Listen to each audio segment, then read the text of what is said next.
Assalamualaikum warahmatullahi wabarakatuh.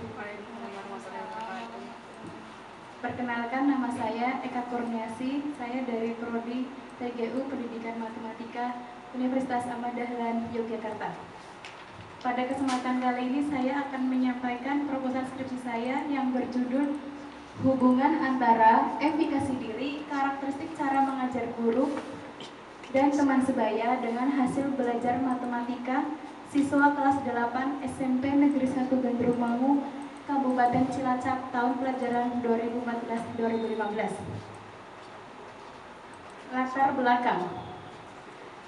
Untuk memajukan ilmu pengetahuan dan teknologi, matematika memegang peranan yang sangat penting karena hampir semua ilmu pengetahuan dan teknologi memanfaatkan ilmu matematika. Pentingnya belajar matematika tidak terlepas dari peranan dalam segala jenis dimensi kehidupan. Keberhasilan belajar pada dasarnya dipengaruhi oleh banyak faktor, tetapi dapat digolongkan menjadi dua faktor. Yang pertama faktor internal, yang kedua faktor eksternal. Siswa sering merasa tidak yakin bahwa dirinya akan mampu menyelesaikan tugas-tugas yang dibebankan kepadanya. Bagi siswa, keyakinan seperti ini sangat diperlukan. Keyakinan didasari oleh batas-batas kemampuan yang dirasakan akan menuntun siswa berperilaku secara mantap dan efektif. Latar belakangnya selanjutnya yaitu guru dalam mengajar terkadang masih kaku, membuat siswa tidak tertarik untuk memperhatikannya. Siswa tak lepas dengan interaksi dengan teman sebaya, apalagi teman sebaya ataupun teman sepermainan. Bergaul dengan teman sebaya yang punya pemikiran dan permasalahan sama di dalam kelas atau di luar kelas tentu akan mendukung hasil belajar siswa.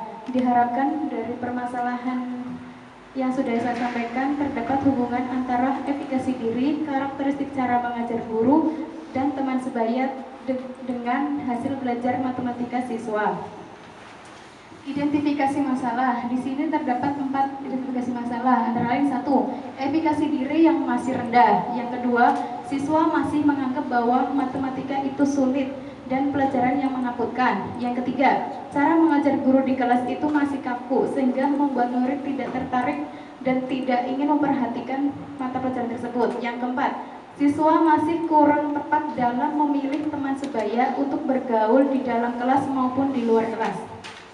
Pembatasan masalah. Berdasarkan latar belakang yang sudah saya sampaikan, pada penelitian ini dibatasi hanya pada hubungan efikasi diri, karakteristik cara mengajar guru, dan teman sebaya dengan hasil belajar matematika siswa kelas 8 semester genap SMP Negeri 1 Gandrumangu tahun pelajaran 2014-2015. Rumusan masalah. Terdapat 7 rumusan masalah, mungkin bisa teman-teman lihat di slide saya.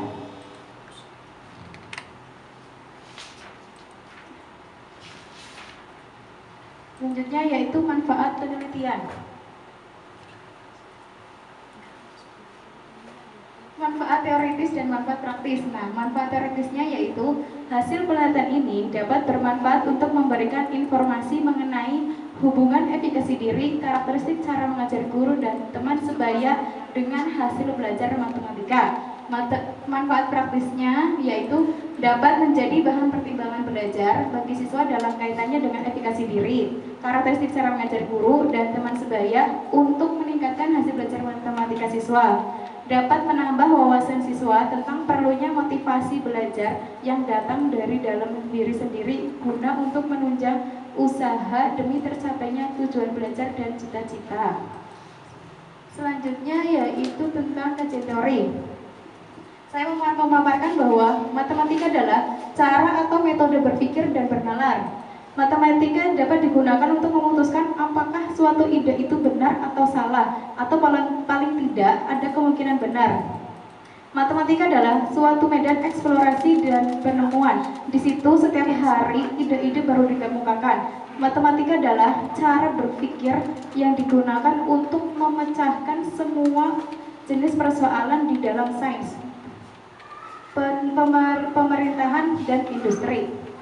Selanjutnya itu matematika sekolah. Matematika sekolah adalah matematika yang diajarkan di pendidikan dasar dan pendidikan menengah.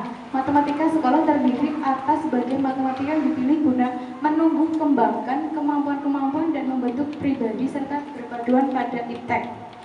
Nah, fungsi dari matematika sekolah itu yaitu sebagai salah satu unsur masukan instrumental yang memiliki objek dasar abstrak dan berlandaskan kebenaran konsisten. Selanjutnya yaitu tentang matematika sekolah.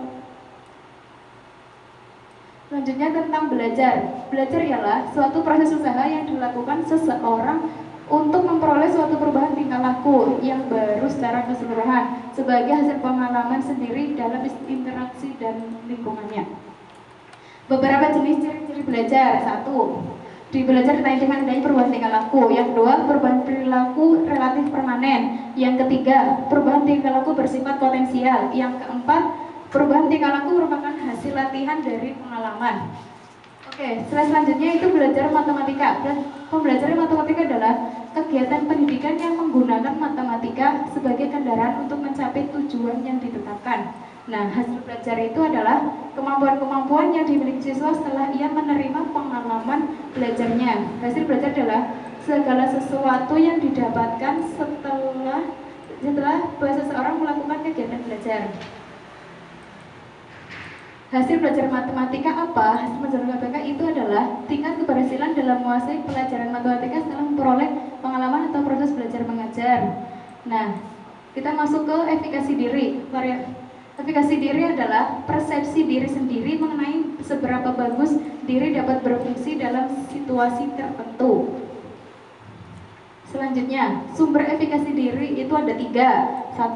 Pengalaman menguasai suatu prestasi. Yang kedua, pengalaman vikarius. Yang ketiga, persuasi sosial. Selanjutnya, karakteristik cara guru mengajar. Untuk menjadi seorang guru itu bukan pekerjaan yang mudah. Guru itu harus belajar dengan ilmu yang khusus tentang keguruan. Semua orang yang ngomong belum bisa ngomong di depan belum tentu dikatakan sebagai guru.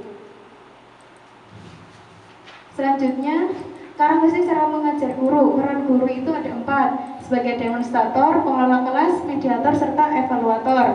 Nah, fleksibilitas kognitif guru ada 3, karakteristik kognitif guru, sikap kognitif guru terhadap materi dan metode. Karakteristik pribadi guru sendiri ada 4, kreatif, terorganisasi, dinamis, dan kehangatan.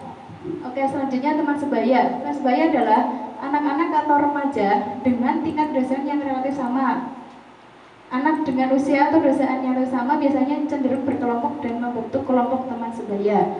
Selanjutnya, kerangka berpikir saya bisa dibaca di slide saya. Selanjutnya yaitu tentang hipotesis. Nah, hipotesisnya ada 7, mungkin bisa dibaca juga. Nah, metodologi penelitian ada tempat dan waktu, populasi sama sampel. Tempat dan waktunya saya mengambil di SMP Negeri 1 Gandrungmangu. Waktunya pada saat semester genap tahun pelajaran 2014-2015. Populasinya yaitu semua siswa kelas 8 semester genap di SMP Negeri 1 Gandrungmangu. Dengan total kelasnya ada 6, yang total siswanya itu 240 siswa. Sampel penelitian itu saya ambil secara acak. Jadi undian dan hasil undiannya itu adalah kelas 8C. Variabel penelitian saya ada 4 variabel, terdiri dari 3 variabel bebas dan 1 variabel terikat. Variabel bebasnya itu efikasi diri sebagai X1, karakteristik cara mengajar guru X2, teman sebagai X3, dan variabel terikatnya adalah hasil belajar matematika. Selanjutnya desain penelitian bisa dilihat di slide saya seperti ini. Oke, selanjutnya mungkin bisa ada teknik pengumpulan data. Tekniknya saya menggunakan teknik angka dan teknik dokumentasi. Instrumen penilaiannya pada saat pengumpulan data efikasi diri, karakteristik cara mengajar guru serta teman sebaya, saya menggunakan angket kuesioner atau angketnya yang kedua itu pengumpulan data hasil belajar siswa dengan teknik dokumentasi. Nah, uji validatnya itu nanti untuk mengetahui valid atau tidaknya dari hasil pernyataan dapat diujikan dari isi dan bentuk angketnya sesuai kriteria tertentu oleh seorang penelaah. Selanjutnya uji relativitas, menghitung uji relativitas dengan rumus koefisien alpha Cronbach.